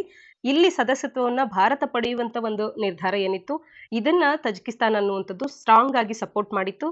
ಹಾಗೆ ಭಾರತವು ಕೂಡ ಕನ್ಸಿಸ್ಟೆಂಟ್ ಆಗಿ ತಜಿಕಿಸ್ತಾನದ ಪ್ರಪೋಸಲ್ಸ್ ಗಳನ್ನ ಸಪೋರ್ಟ್ ಮಾಡ್ತಾ ಬಂದಿದೆ ಯುನೈಟೆಡ್ ನೇಷನ್ನಲ್ಲಿ, ಮುಖ್ಯವಾಗಿ ವಾಟರ್ ರಿಲೇಟೆಡ್ ಇಶ್ಯೂಸ್ ಗಳಲ್ಲಿ. ವಿಶ್ವಸಂಸ್ಥೆಯಲ್ಲಿ ನೀರಿಗೆ ಸಂಬಂಧಪಟ್ಟಂತ ಇಶ್ಯೂಸ್ ಗಳೇನಿದೆ, ಅಲ್ಲಿ ತಜಿಕಿಸ್ತಾನದ ಪ್ರಪೋಸಲ್ಸ್ ಗಳೇನಿವೆ ಅವುಗಳನ್ನ ಭಾರತ ಕನ್ಸಿಸ್ಟೆಂಟ್ ಆಗಿ ಸಪೋರ್ಟ್ ನೀಡ್ತಾ ಬಂದಿರತಕ್ಕಂಥದ್ದು. ಮತ್ತು UN ಎಕೋಸಾಕ್, United Nation economic and social ಕೌನ್ಸಿಲ್ಗೆ ಕ್ಯಾಂಡಿಡೇಚರ್ ಅನ್ನ ತಜಿಕಿಸ್ತಾನ ಪಡ್ಕೊಳ್ಳೋದಕ್ಕೆ ಭಾರತ ಸಪೋರ್ಟ್ ಅನ್ನ ನೀಡಿದೆ. ಹಾಗೆ WTO, ವರ್ಲ್ಡ್ ಟ್ರೇಡ್ ಆರ್ಗನೈಸೇಷನ್, ವಿಶ್ವ ವ್ಯಾಪಾರ ಸಂಸ್ಥೆಗೆ ಮಾರ್ಚ್ 2013ರಲ್ಲಿ ತಜಿಕಿಸ್ತಾನ ಆಕ್ಸೆಷನ್ ಪಡ್ಕೊಳ್ಳೋದಕ್ಕೆ ಕೂಡ ಭಾರತ ಸಪೋರ್ಟ್ ನೀಡಿರ್ತಕ್ಕಂಥದ್ದು. ಇದಿಷ್ಟು ಇಂಟರ್ನ್ಯಾಷನಲ್ ಫೋರಮ್ಸ್ ಗಳಲ್ಲಿ ಒಂದಕ್ಕೊಂದು ಸಹಾಯಕವಾಗಿರ್ತಕ್ಕಂಥದ್ದು. ಮತ್ತು ಡೆವಲಪ್ಮೆಂಟ್ ಮತ್ತು ಏಡ್ ಪಾರ್ಟ್ನರ್ಶಿಪ್ಗೆ ಬಂದಾಗ, ಇನ್ಫಾರ್ಮೇಶನ್ ಅಂಡ್ ಟೆಕ್ನಾಲಜಿ ಸೆಂಟರ್ಗೆ ಬೆಡಿಲ್ ಸೆಂಟರ್ ಅನ್ನುವಂಥದ್ದು 2006ರಲ್ಲಿ ಕಮಿಷನ್ ಆಗಿದೆ. ಅದಕ್ಕೆ ಅಂತ ಹೇಳಿ ಭಾರತ ಕೂಡ ನೆರವನ್ನ ನೀಡಿರ್ತಕ್ಕಂಥದ್ದು. ಮತ್ತು ಕಂಪ್ಯೂಟರ್ ಲ್ಯಾಬ್ಸ್ ಗಳನ್ನ ತಜಿಕಿಸ್ತಾನದ 37 ಶಾಲೆಗಳಲ್ಲಿ ತೆರೆಯೋದಕ್ಕೆ ಸೆಟಪ್ ಮಾಡ್ಲಿಕ್ಕೆ 2016ರ ಆಗಸ್ಟ್ ನಲ್ಲಿ ಭಾರತ ನೆರವನ್ನ ನೀಡಿರ್ತಕ್ಕಂಥದ್ದು. ಇನ್ನ ಹ್ಯುಮ್ಯಾನಿಟೇರಿಯನ್ ಅಸಿಸ್ಟೆನ್ಸ್ಗೆ ಬರೋದಾದ್ರೆ, ಇದು ಡೆವಲಪ್ಮೆಂಟ್ ಪಾರ್ಟ್ ಆಯ್ತು. ಏಡ್ ಹ್ಯುಮ್ಯಾನಿಟೇರಿಯನ್ ಅಸಿಸ್ಟೆನ್ಸ್ಗೆ ಬರೋದಾದ್ರೆ 2009ರಲ್ಲಿ $2 lakhs ಗಳಷ್ಟು ಕ್ಯಾಶ್ ಅಸಿಸ್ಟೆನ್ಸ್ ಅನ್ನ ಭಾರತ ತಜಿಕಿಸ್ತಾನಕ್ಕೆ ಅಲ್ಲಿನ ಫ್ಲಡ್ಸ್ ಗಳ ಡ್ಯಾಮೇಜ್ ಅನ್ನ ಕಂಟ್ರೋಲ್ ಮಾಡ್ಲಿಕ್ಕೆ ಅಥವಾ ಅದನ್ನ ಓವರ್ಕಮ್ ಮಾಡ್ಲಿಕ್ಕೆ ಅಂತ ಹೇಳಿ ನೀಡಿದಂಥದ್ದು. ಸೌತ್ ವೆಸ್ಟ್ ತಜಿಕಿಸ್ತಾನದಲ್ಲಿ ಪೋಲಿಯೋ ಔಟ್ ಬ್ರೇಕ್ ಆದಂತ ಸಂದರ್ಭದಲ್ಲಿ ಭಾರತವು 2 million doses of oral polio vaccine ಅನ್ನ ಯುನಿಸೆಫ್ನ ಮುಖಾಂತರವಾಗಿ ನವೆಂಬರ್ 2010ರಲ್ಲಿ ಇಲ್ಲಿ ನೀಡಿದಂಥದ್ದು. ಸೊ ಹ್ಯುಮ್ಯಾನಿಟೇರಿಯನ್ ಅಸಿಸ್ಟೆನ್ಸ್ ಅನ್ನ ಕೂಡ ಭಾರತ ತಜಿಕಿಸ್ತಾನಕ್ಕೆ ನೀಡತಕ್ಕಂಥದ್ದು. ಇನ್ನು ಹ್ಯೂಮನ್ ಕೆಪಾಸಿಟಿ ಬಿಲ್ಡಿಂಗ್ ನ ವಿಚಾರಕ್ಕೆ ಬಂದಾಗ 1994ರಲ್ಲಿ ದುಶಾನ್ಬೆಯಲ್ಲಿ ಭಾರತ ಎಂಬಸಿಯನ್ನ ಎಸ್ಟಾಬ್ಲಿಷ್ ಮಾಡಿದ ನಂತರದಲ್ಲಿ Indian technical and economic cooperation programme ಐಟೆಕ್ಕಿನ ಒಂದು ಬೆನಿಫಿಷಿಯರಿ ಅಥವಾ ಫಲಾನುಭವಿಯಾಗಿ ತಜಿಕಿಸ್ತಾನ ಅನ್ನುವಂಥದ್ದು ಅದರ ಫಲಗಳನ್ನ ಪಡ್ಕೊಳ್ತಾ ಇದೆ. 2019ರಲ್ಲಿ Bharat central Asia dialogue India central Asia dialogue ಪ್ರೋಸೆಸ್ನ ಅಡಿಯಲ್ಲಿ ತಜಿಕಿಸ್ತಾನದ ಡಿಪ್ಲೊಮ್ಯಾಟ್ಸ್ಗಳು ಫಾರಿನ್ ಸರ್ವಿಸ್ ಇನ್ಸ್ಟಿಟ್ಯೂಟ್ ಅಂತ ಹೇಳಿ ಭಾರತದಲ್ಲಿ ಏನಿದೆ ಅಲ್ಲಿ ಟ್ರೈನಿಂಗ್ ಅನ್ನು ಕೂಡ ಪಡ್ಕೊಂಡಿದ್ದಾರೆ. ಮತ್ತು ಟ್ರೇಡ್ ಅಂಡ್ ಎಕನಾಮಿಕ್ ರಿಲೇಷನ್ಸ್ಗೆ ಬಂದಾಗ sugar, beet sugar, tea, handicraft, medical preparations ಇವೆಲ್ಲವೂ ಕೂಡ ಭಾರತ ತಜಿಕಿಸ್ತಾನಕ್ಕೆ ಮೇನ್ ಆಗಿ ಮಾಡ್ತಿರ್ತಕ್ಕಂಥ ಎಕ್ಸ್ಪೋರ್ಟ್ಸ್ಗಳು. ಇಂಡಿಯನ್ ಫಾರ್ಮಕ್ಯೂಟಿಕಲ್ ಪ್ರಾಡಕ್ಟ್ಸ್ಗಳು ಕೂಡ 25% ತಜಿಕಿಸ್ತಾನದ ಮಾರ್ಕೆಟ್ ಅನ್ನ ಈಗಾಗಲೇ ಆಕ್ಯುಪೈ ಮಾಡಿರ್ತಕ್ಕಂಥದ್ದು. ಇನ್ನು ಕಲ್ಚರಲ್ ಮತ್ತು ಪೀಪಲ್ ಟು ಪೀಪಲ್ ರಿಲೇಷನ್ಸ್ ನ ವಿಚಾರಕ್ಕೆ ಬಂದಾಗ deep rooted historical and cultural linkages ಅನ್ನ ಹೊಂದಿದ್ದೇವೆ. ಕೋಆಪರೇಷನ್ ಅನ್ನ ಎರಡು ಕಂಟ್ರೀಸ್ಗಳ ನಡುವೆ ಸ್ಪೆಷಲ್ ಫೋಕಸ್ ಅನ್ನ ಮಿಲಿಟರಿ ಮತ್ತು ಡಿಫೆನ್ಸ್ ಟೈಸ್ಗಳಿಗೆ ನೀಡುವಂತೆ ನಾವು ನೀಡ್ತಾ ಇರ್ತಕ್ಕಂಥದ್ದು. ಸ್ವಾಮಿ ವಿವೇಕಾನಂದ ಕಲ್ಚರಲ್ ಸೆಂಟರ್ ಅನ್ನ ದುಶಾನ್ಬೆಯಲ್ಲಿ ಹೊಂದಿರತಕ್ಕಂಥದ್ದು. ಅವು ಕಥಕ್ ಮತ್ತು ತಬಲಾ ಕೋರ್ಸಸ್ಗಳನ್ನ ಕೂಡ ಆಫರ್ ಮಾಡುತ್ತೆ. ಟೀಚರ್ಸ್ಗಳು Indian Council of Cultural Relations ಇಂದ ಡೆಪ್ಲಾಯ್ ಆಗಿರ್ತಕ್ಕಂಥದ್ದು. ಭಾರತದಿಂದ ಡೆಪ್ಲಾಯ್ ಆಗಿರ್ತಕ್ಕಂಥ ಟೀಚರ್ಸ್ಗಳು ಅಲ್ಲಿನ ಸ್ವಾಮಿ ವಿವೇಕಾನಂದ ಕಲ್ಚರಲ್ ಸೆಂಟರ್ ಅಲ್ಲಿ ದುಶಾನ್ಬೆಯಲ್ಲಿ ಇರ್ತಕ್ಕಂಥದ್ದು. ಇವರು ಕಥಕ್ ಮತ್ತು ತಬಲಾವನ್ನ ಕೂಡ ಕೋರ್ಸಸ್ಗಳನ್ನ ಆಫರ್ ಮಾಡ್ತಾ ಇರ್ತಕ್ಕಂಥದ್ದು. 2020ರಲ್ಲಿ ಮೈ ಲೈಫ್ ಮೈ ಯೋಗ ಅನ್ನುವಂಥ ವಿಡಿಯೋ ಬ್ಲಾಗಿಂಗ್ ಕಾಂಪಿಟೇಷನ್ ಕೂಡ ತಜಿಕಿಸ್ತಾನದ ಯೋಗ ಎಂಥೂಸಿಯಾಸ್ಟ್ಗಳು ಅಲ್ಲಿಂದ ಪಾರ್ಟಿಸಿಪೇಷನ್ ಅನ್ನು ತೋರಿಸೋದನ್ನ ನಾವು ಕಂಡಿದ್ದೇವೆ. ಇದಿಷ್ಟು ಸದ್ಯದ ಒಂದು ಸಂಬಂಧಗಳಾದ್ರೂ ಕೂಡ ಭಾರತ ಅನ್ನುವಂಥದ್ದು ಒಂದು ಹಿಸ್ಟಾರಿಕಲ್ ಟೈಸ್ ಅನ್ನ ತಜಿಕಿಸ್ತಾನದ ಒಟ್ಟಿಗೆ 3rd ಸೆಂಚುರಿ BC ಇಂದ ಕೂಡ ಹೊಂದಿರತಕ್ಕಂಥದ್ದು ಲಿಜೆಂಡರಿ ಸಿಲ್ಕ್ ರೂಟ್ ನ ಮುಖಾಂತರವಾಗಿ. ಮುಂದಿನ ಆರ್ಟಿಕಲ್ SHGs ಅಥವಾ ಸೆಲ್ಫ್ ಹೆಲ್ಪ್ ಗ್ರೂಪ್ಸ್ ಅನ್ನುವಂಥದ್ದು. ಸೆಲ್ಫ್ ಹೆಲ್ಪ್ ಗ್ರೂಪ್ಸ್ ಅನ್ನ ಯಾಕೆ ನಾವು ಅಧ್ಯಯನ ಮಾಡ್ತಿದ್ದೇವೆ ಅಂತ ಹೇಳಿ ತಿಳ್ಕೊಳ್ಳೋದಕ್ಕೆ ಮುಂಚೆ ಇದು GS ಪೇಪರ್ 1 ಮತ್ತು 2 ಎರಡರ ಅಡಿಯಲ್ಲಿ ಕೂಡ ಪ್ರಾಮುಖ್ಯತೆ ಪಡ್ಕೊಳ್ಳುತ್ತೆ. ಹ್ಯೂಮನ್ ರಿಸೋರ್ಸ್ ಡೆವಲಪ್ಮೆಂಟ್ ನ ವಿಚಾರದಲ್ಲಿ, ಇನ್ಕ್ಲೂಸಿವ್ ಗ್ರೋತ್ ಅನ್ನುವಂಥದ್ರ ವಿಚಾರದಲ್ಲಿ ಮತ್ತು ವುಮೆನ್ ಇಶ್ಯೂಸ್ ಅಂತ ಹೇಳಿ GS ಪೇಪರ್ 1 ನ ಸೊಸೈಟಿಯ ಅಡಿಯಲ್ಲಿ ಸೆಲ್ಫ್ ಹೆಲ್ಪ್ ಗ್ರೂಪ್ಸ್ ಬಹಳ ಪ್ರಾಮುಖ್ಯತೆಯನ್ನು ಪಡ್ಕೊಳ್ಳುತ್ತೆ. ಯಾಕೆ ನಾವು ಇವುಗಳ ಬಗ್ಗೆ ಈಗ ಅಧ್ಯಯನ ಮಾಡ್ತಿರೋದು ಅಂತ ಅಂದ್ರೆ ಕೇಂದ್ರ ಸರ್ಕಾರವು ಗಮನವನ್ನ ಹರಿಸ್ತಾ ಇದೆ. ಈ ಸ್ವಸಹಾಯ ಸಂಘಗಳಲ್ಲಿ ಕೆಲಸ ಮಾಡುವಂತ ಅಥವಾ ಅದರಲ್ಲಿ ಭಾಗವಹಿಸುವಿಕೆಯನ್ನ ಹೊಂದಿರತಕ್ಕಂತ ಹೆಣ್ಣು ಮಕ್ಕಳ ಆದಾಯವನ್ನ ವಾರ್ಷಿಕವಾಗಿ 1 ಲಕ್ಷದಷ್ಟು ಬರುವಂತೆ ಏರಿಕೆ ಆಗುವಂತೆ 2024ರೊಳಗಾಗಿ ಮಾಡಬೇಕು ಅನ್ನುವಂಥದ್ದು. Women's annual income who are involved in SHGs ಅದು 1 ಲಕ್ಷ ಆಗಬೇಕು 2024ರ ಹೊತ್ತಿಗೆ ಅಂತ ಹೇಳಿ ಸರ್ಕಾರ ಗಮನ ಹರಿಸ್ತಾ ಇದೆ. ಇದರ ವಿಚಾರವಾಗಿ ನಾವು ಸ್ವಸಹಾಯ ಸಂಘಗಳಂದ್ರೆ ಏನು, ಅವೇನು ಕಾರ್ಯಗಳನ್ನ ಮಾಡುತ್ತೆ, ಅವುಗಳ ಉಪಯೋಗ ಏನು ಅನ್ನುವಂಥದ್ದನ್ನ ತಿಳ್ಕೊಳ್ತಾ ಹೋಗೋಣ. ಇದೊಂದು ಇನ್ಫಾರ್ಮಲ್ ಅಸೋಸಿಯೇಷನ್ ಆಗಿರುತ್ತೆ. ಇಲ್ಲಿ 5 ಜನ, 10 ಜನ, 15 ಜನ ಹೀಗೆ ಹೆಣ್ಣು ಮಕ್ಕಳು ಒಬ್ಬರಿಗೊಬ್ಬರು ಸೇರಿ ಒಂದು ಗುಂಪುಗಳನ್ನ ಫಾರ್ಮ್ ಮಾಡ್ತಾರೆ. ಇದರ ಮುಖಾಂತರವಾಗಿ ಇವುಗಳು ಸೆಲ್ಫ್ ಗವರ್ನ್ ಆಗಿರುತ್ತೆ. ಅಂದ್ರೆ ಅವರೇ ಅವರ ಒಂದು ಗುಂಪಿನ ಆಡಳಿತವನ್ನ ನಡೆಸ್ತಾರೆ. ಪ್ಯೂರ್ ಕಂಟ್ರೋಲ್ಡ್ ಇನ್ಫಾರ್ಮೇಶನ್ ಅನ್ನ ಅವರು ಹೊಂದಿರ್ತಾರೆ. ಸೋಶಿಯೋ ಎಕನಾಮಿಕ್ ಬ್ಯಾಕ್ಗ್ರೌಂಡ್ ಅನ್ನ ಸಿಮಿಲರ್ ಆಗಿ ಹೊಂದಿರತಕ್ಕಂಥವ್ರು, ಅಂದ್ರೆ ಸಾಮಾಜಿಕ ಆರ್ಥಿಕ ಗತಿಗಳು ಅವರ ನಡುವೆ ಒಂದೇ ರೀತಿಯಾಗಿ ಇರುತ್ತೆ. ಅಂದ್ರೆ ಒಂದು ಸಿಮಿಲಾರಿಟಿಯನ್ನ ಹೊಂದಿರ್ತಾರೆ. ಹಾಗಾಗಿ ಕಲೆಕ್ಟಿವ್ ಆಗಿ ಅವರು ಒಂದು ಕಾಮನ್ ಪರ್ಪಸ್ಗೆ ಅಂತ ಹೇಳಿ ಪರ್ಫಾರ್ಮೆನ್ಸ್ ಅನ್ನ ನೀಡುವಂಥದ್ದು. SHG ಅನ್ನುವಂಥದ್ದು ಇದೊಂದು ನೋಷನ್ ಆಫ್ ಸೆಲ್ಫ್ ಹೆಲ್ಪ್, ಸ್ವಸಹಾಯ ಅನ್ನುವಂಥದ್ದು. ಅಂದ್ರೆ ಒಬ್ಬರಿಗೊಬ್ಬರು ಸಹಾಯ ಮಾಡ್ಕೊಳ್ಳುವಂಥದ್ದು, ಸೆಲ್ಫ್ ಎಂಪ್ಲಾಯ್ಮೆಂಟ್ ಅನ್ನ ಎನ್ಕರೇಜ್ ಮಾಡುವಂಥದ್ದು ಮತ್ತು ಪಾವರ್ಟಿ ಅಲಿವಿಯೇಷನ್ ಬಡತನ ನಿರ್ಮೂಲನೆ ಕಡೆಗೆ ಮತ್ತು ವುಮೆನ್ ಎಂಪವರ್ಮೆಂಟ್ ಕಡೆಗೆ ಮುಖ್ಯವಾಗಿ ಗಮನ ಹರಿಸಿರ್ತಕ್ಕಂಥದ್ದು. ಅದರಲ್ಲೂ ಪುವರ್ ಅಂಡ್ ಮಾರ್ಜಿನಲೈಸ್ಗೆ ಅಂತ ಹೇಳಿ ಅವರಿಗೆ ಎಂಪ್ಲಾಯ್ಮೆಂಟ್ ಅನ್ನ ಒದಗಿಸಿಕೊಡುವಂಥದ್ದು, ಅವರಿಗೆ ಇನ್ಕಮ್ ಜನರೇಷನ್ ಅನ್ನ ಮಾಡುವಂಥದ್ರಲ್ಲಿ ಇದರ ಪಾತ್ರ ಬಹುಮುಖವಾಗಿರ್ತಕ್ಕಂಥದ್ದು. ಮತ್ತು ಕಲೆಕ್ಟಿವ್ ಲೀಡರ್ಶಿಪ್ ಅನ್ನ ಇಲ್ಲಿ ಹೊಂದುವಂಥದ್ದು ಮತ್ತು ಮ್ಯೂಚುವಲ್ ಡಿಸ್ಕಷನ್ಗೆ ಇದು ಗಮನವನ್ನ ಹರಿಸುತ್ತೆ. ಕೊಲ್ಯಾಟ್ರಲ್ ಫ್ರೀ ಆಗಿ ಅಂದ್ರೆ ಯಾವುದೇ ಒಂದು ಮಾರ್ಟ್ಗೇಜ್ ಅನ್ನ ಇಡದೆ ಲೋನ್ ಅನ್ನ ನೀಡುತ್ತೆ. ಇಲ್ಲಿ ಈ ಗುಂಪಿನ ಸದಸ್ಯರೇ ಇದಕ್ಕೆ ರೂಲ್ಸ್ ಅಂಡ್ ರೆಗ್ಯುಲೇಷನ್ಸ್ ಗಳನ್ನ ಟರ್ಮ್ಸ್ ಗಳನ್ನ ಫಿಕ್ಸ್ ಮಾಡಿರ್ತಾರೆ. ಕೊಲ್ಯಾಟ್ರಲ್ ಫ್ರೀ ಲೋನ್ ಅನ್ನ ಅದು ಮಾರ್ಕೆಟ್ ಡ್ರಿವನ್ ರೇಟ್ಸ್ ಗಳಲ್ಲಿ ನೀಡುವಂಥದ್ದು. ಹಾಗೆ ಕಲೆಕ್ಟಿವ್ ಗ್ಯಾರಂಟಿ ಸಿಸ್ಟಮ್ ಅನ್ನ ಮೆಂಬರ್ಸ್ ಗಳಿಗೆ ಇದು ನೀಡುತ್ತೆ. ಹಾಗಾದ್ರೆ ಈ ರೀತಿಯ ಸ್ವಸಹಾಯ ಸಂಘಗಳ ಅವಶ್ಯಕತೆ ಏನಿದೆ ಅಂತ ಅಂದ್ರೆ ಭಾರತದಲ್ಲಿ ಅದರಲ್ಲೂ ಕೂಡ ಗ್ರಾಮೀಣ ಭಾಗದಲ್ಲಿ ಹೆಣ್ಣು ಮಕ್ಕಳ ಒಂದು ಆರ್ಥಿಕ ಸಬಲತೆ ಅನ್ನುವಂಥದ್ದು ಅಷ್ಟಾಗಿ ಇಲ್ಲದೆ ಇರತಕ್ಕಂಥದ್ದು. ಅವರನ್ನು ಕೂಡ ಆರ್ಥಿಕವಾಗಿ ಸಬಲರನ್ನಾಗಿ ಮಾಡಬೇಕು. ಅವರನ್ನು ಕೂಡ ಸಾಮಾಜಿಕವಾಗಿ ಒಂದಷ್ಟು ಸ್ಕಿಲ್ಫುಲ್ ಆಗಿ ಮಾಡಬೇಕು ಅನ್ನುವಂಥದ್ದು ಇದರ ಮುಖ್ಯ ಉದ್ದೇಶ. ಹಾಗೆ ಅಲ್ಲಿರ್ತಕ್ಕಂಥ ಬಡತನ ನಿರ್ಮೂಲನೆಯನ್ನ ಇಲ್ಲಿ access to credit and financial ಸರ್ವಿಸಸ್ಗಳನ್ನ ಅವರಿಗೆ ನೀಡೋ ಮುಖಾಂತರವಾಗಿ ಸಾಲ ಮತ್ತು ಬೇರೆ ಬೇರೆ ದುಡ್ಡಿನ ಒಂದಷ್ಟು ಅವಕಾಶಗಳನ್ನ, ಸರ್ವಿಸಸ್ಗಳನ್ನ, ಸೇವೆಗಳನ್ನ ಹೆಣ್ಣು ಮಕ್ಕಳಿಗೆ ಸ್ವಸಹಾಯ ಗುಂಪುಗಳ ಮುಖಾಂತರವಾಗಿ ನೀಡೋ ಮುಖಾಂತರವಾಗಿ ಅವರನ್ನ ಅಪ್ಲಿಫ್ಟ್ ಮಾಡಬೇಕು ಅನ್ನುವಂಥದ್ದು ಮತ್ತು ಬಡತನ ನಿರ್ಮೂಲನೆ ಮಾಡಬೇಕು ಅನ್ನುವಂಥದ್ದು ಮುಖ್ಯ ಉದ್ದೇಶ. ಮತ್ತೆ ಚೇರ್ಮನ್ಶಿಪ್ ಸಿ ರಂಗರಾಜನ್ ಅವರ ಚೇರ್ಮನ್ಶಿಪ್ ನ ಅಡಿಯಲ್ಲಿ ಒಂದು ಕಮಿಟಿ ಫಾರ್ಮ್ ಆಗಿತ್ತು. ಇದು ಒಂದು ಕಾಂಪ್ರಿಹೆನ್ಸಿವ್ ರಿಪೋರ್ಟ್ ಅನ್ನ ಫಿನಾನ್ಷಿಯಲ್ ಇನ್ಕ್ಲೂಷನ್ ಇಂದ ಕಂಟ್ರಿಯ ಕಡೆಗೆ ಗಮನ ಹರಿಸಿದೆ. ಅಲ್ಲಿ 4 ಕಾರಣಗಳನ್ನ ನೀಡಿದೆ ಯಾಕೆ ಭಾರತದಲ್ಲಿ ಫಿನಾನ್ಷಿಯಲ್ ಇನ್ಕ್ಲೂಷನ್ ಆಗ್ತಾ ಇಲ್ಲ ಅನ್ನೋದಕ್ಕೆ. ಮುಖ್ಯವಾದಂತ 4 ಕಾರಣಗಳೇನು ಅಂತ ಅಂದ್ರೆ, ಕೊಲ್ಯಾಟ್ರಲ್ ಸೆಕ್ಯೂರಿಟಿಯನ್ನ ಪ್ರೊವೈಡ್ ಮಾಡೋದಕ್ಕೆ ಇನೆಬಿಲಿಟಿ ಅನ್ನುವಂಥದ್ದಿದೆ, ಮತ್ತು ಪುವರ್ ಕ್ರೆಡಿಟ್ ಅಬ್ಸರ್ಪ್ಷನ್ ಕೆಪಾಸಿಟಿ ಅನ್ನುವಂಥದ್ದು ಭಾರತದಲ್ಲಿದೆ, ಮತ್ತು ಇನ್ಸ್ಟಿಟ್ಯೂಷನ್ಸ್ ಗಳಿಗೆ ರೀಚ್ ಔಟ್ ಆಗುವಂಥದ್ದು ಇನ್ಅಡಿಕ್ವೇಟ್ ರೀಚ್ ಅನ್ನುವಂಥದ್ದಿದೆ. ಅಂದ್ರೆ ಲೋನ್ ಅನ್ನ ನೀಡುವಂತ ಬ್ಯಾಂಕ್ಸ್ ಗಳಾಗಿರ್ಬೋದು, ಈ ರೀತಿಯ ಸಂಸ್ಥೆಗಳಿಗೆ ನಾವು ರೀಚ್ ಔಟ್ ಆಗ್ಬೇಕು ಅಂತ ಅಂದ್ರೆ ಆ ಒಂದು ಇನ್ಅಡಿಕ್ವೇಟ್ ರೀಚ್ ಅನ್ನುವಂಥದ್ದಿದೆ. ವೀಕ್ ಕಮ್ಯುನಿಟಿ ನೆಟ್ವರ್ಕ್ ಅನ್ನುವಂಥದ್ದು ಈ 4 ಮುಖ್ಯವಾದಂತ ಕಾರಣಗಳಾಗುತ್ತೆ ಫಿನಾನ್ಷಿಯಲ್ ಇನ್ಕ್ಲೂಷನ್ ಭಾರತದಲ್ಲಿ ಸಾಧ್ಯ ಆಗದೆ ಇರೋದಕ್ಕೆ. ಹಾಗಾಗಿ ಇದೆಲ್ಲವನ್ನ ನೀಡಬೇಕು ಅನ್ನೋದ್ರಲ್ಲಿ SHG ಅನ್ನುವಂಥದ್ದು ಪ್ರಮುಖ ಪಾತ್ರವನ್ನ ವಹಿಸ್ತಾ ಇರ್ತಕ್ಕಂಥದ್ದು. ಅವುಗಳ ಪ್ರಾಮುಖ್ಯತೆ ಏನು ಅಂದಾಗ ಸೋಷಿಯಲ್ ಇಂಟಿಗ್ರಿಟಿಯನ್ನ ಇದು ಮಾಡ್ತಾ ಇದೆ. ಉದಾಹರಣೆಗೆ ಪ್ರಾಕ್ಟೀಸಸ್ಗಳು, ಉದಾಹರಣೆಗೆ ಡೌರಿ ಪ್ರಾಕ್ಟೀಸಮ್, ಆಲ್ಕೋಹಾಲಿಸಮ್ ಅನ್ನುವಂಥ ಪ್ರಾಕ್ಟೀಸ್ ಆಗಿರಬಹುದು, ಇವುಗಳನ್ನ ಕಡಿಮೆ ಮಾಡೋದಕ್ಕೆ, ಈ ಒಂದು ಪ್ರಾಕ್ಟೀಸಸ್ ಅನ್ನ ಕಂಬ್ಯಾಟ್ ಮಾಡಲಿಕ್ಕೆ ಕಲೆಕ್ಟಿವ್ ಎಫರ್ಟ್ಸ್ ಗಳನ್ನ ಈ ಸ್ವಸಹಾಯ ಗುಂಪುಗಳು ಹಾಕ್ತಾ ಇರ್ತಕ್ಕಂಥದ್ದು. ಮತ್ತು ಜೆಂಡರ್ ಈಕ್ವಿಟಿಯನ್ನ ತರ್ತಾ ಇದೆ, ಅಂದ್ರೆ ಲಿಂಗ ಸಮಾನತೆ, ಲಿಂಗ ಸಮತೆಯನ್ನ ಕೂಡ ಇದು ತರ್ತಾ ಇರ್ತಕ್ಕಂಥದ್ದು. ಮತ್ತು ಮಾರ್ಜಿನಲೈಸ್ಡ್ ಸೆಕ್ಷನ್ಗೆ ಒಂದು ವಾಯ್ಸ್ ಆಗಿ ಈ SHG ಕಾರ್ಯ ಮಾಡ್ತಾ ಇದೆ. ಮತ್ತು ಫಿನಾನ್ಷಿಯಲ್ ಇನ್ಕ್ಲೂಷನ್ ಇದರ ಮುಖ್ಯ ಕಾರ್ಯ. SHG ಬ್ಯಾಂಕ್ ಲಿಂಕೇಜ್ ಅನ್ನುವಂಥದ್ದು, SHG ಬ್ಯಾಂಕ್ ಲಿಂಕೇಜ್ ಪ್ರೋಗ್ರಾಮ್ ಅನ್ನುವಂಥದ್ದು ನಬಾರ್ಡ್ನ ಕಡೆಯಿಂದ ಆಗಿ ಕ್ರೆಡಿಟ್ಗೆ ಈಸಿಯಾಗಿ ಆಕ್ಸೆಸ್ ಅನ್ನುವಂಥದ್ದು ದೊರೀತಾ ಇದೆ. ಆಲ್ಟರ್ನೇಟ್ ಸೋರ್ಸ್ ಆಫ್ ಎಂಪ್ಲಾಯ್ಮೆಂಟ್ ಆಗಿ ಕೂಡ ಇದು ಕೆಲವೊಮ್ಮೆ ಕಾರ್ಯ ಮಾಡ್ತಾ ಇರ್ತಕ್ಕಂಥದ್ದು. ಆದ್ರೆ ಇಲ್ಲೂ ಕೂಡ ಕೆಲವೊಂದು ಇಶ್ಯೂಸ್ ಗಳನ್ನ ನಾವು ಕಾಣಬಹುದು. ಅಂದ್ರೆ ಎಲ್ಲವೂ ಕೂಡ ಇಲ್ಲಿ ಪಾಸಿಟಿವ್ಸೇ ಇದೆ ಅಂತಲ್ಲ, ಇಲ್ಲೂ ಕೂಡ ಕೆಲವೊಂದು ಇಶ್ಯೂಸ್ ಗಳಿದೆ. ಏನು ಅಂತ ಅಂದ್ರೆ ಸ್ಕಿಲ್ಸ್ ಗಳನ್ನ ಅಪ್ಗ್ರೇಡೇಷನ್ ಮಾಡೋದ್ರಲ್ಲಿ ಲ್ಯಾಕ್ಸ್ ಅಪ್ಗ್ರೇಡೇಷನ್ ಆಫ್ ಸ್ಕಿಲ್ ಅನ್ನುವಂಥದ್ದು ನಾವು ಕಾಣ್ಬೋದು, ಲ್ಯಾಕಿಂಗ್ ಆಗ್ತಾ ಇರ್ತಕ್ಕಂಥದ್ದು. ಮತ್ತು ಫಿನಾನ್ಷಿಯಲ್ ಮ್ಯಾನೇಜ್ಮೆಂಟ್ ಅನ್ನುವಂಥದ್ದು ವೀಕ್ ಆಗಿ ಇರ್ತಕ್ಕಂಥದ್ದು ಈ ಒಂದು SHGs ಗಳಲ್ಲಿ. ಮತ್ತು ಟ್ರೈನಿಂಗ್ ಫೆಸಿಲಿಟೀಸ್ಗಳು ಇನ್ಅಡಿಕ್ವೇಟ್ ಆಗಿ ಇರ್ತಕ್ಕಂಥದ್ದು. ಮತ್ತು ಸ್ಟೆಬಿಲಿಟಿ ಅಂಡ್ ಯೂನಿಟಿ ಅನ್ನುವಂಥದ್ದು ಇಲ್ಲಿ ಹಲವಾರು ಬಾರಿ ಈ ಒಂದು ಸ್ಟೆಬಿಲಿಟಿ ಅಂಡ್ ಯೂನಿಟಿ ಅನ್ನುವಂಥದ್ದು ಕ್ವೆಶನ್ ಆಗಿರುತ್ತೆ ಈ ಒಂದು ವುಮೆನ್ SHGs ಗಳಲ್ಲಿ. ಮತ್ತು ಇನ್ಅಡಿಕ್ವೇಟ್ ಫಿನಾನ್ಷಿಯಲ್ ಅಸಿಸ್ಟೆನ್ಸ್ ಕೂಡ ಒಂದು ಪ್ರಮುಖ ಕಾರಣ ಆಗುತ್ತೆ. ಈ ರೀತಿ ಹಲವಾರು ಇಶ್ಯೂಸ್ ಗಳನ್ನ ಕೂಡ ಇವು ಹೊಂದಿರತಕ್ಕಂಥದ್ದು. ಒಟ್ಟಾರೆ SHG ಅಂದಾಕ್ಷಣ ರೂರಲ್ ಏರಿಯಾಸ್ ಅಲ್ಲಿ ಇರ್ತಕ್ಕಂಥ women upliftment, women empowerment, social and economical upliftment of rural women ಅನ್ನೋದಕ್ಕೆ ಇದು ಬಹಳ ಪ್ರಾಮುಖ್ಯತೆ ಪಡ್ಕೊಳ್ಳುತ್ತೆ ಅನ್ನುವಂಥದ್ದು ನಮಗೆ ತಿಳಿದಿರಲಿ. ಮುಂದಿನ ಆರ್ಟಿಕಲ್ ಫಾರೆಸ್ಟ್ ಕನ್ಸರ್ವೇಷನ್ ರೂಲ್ಸ್ 2022 ಅನ್ನುವಂಥ.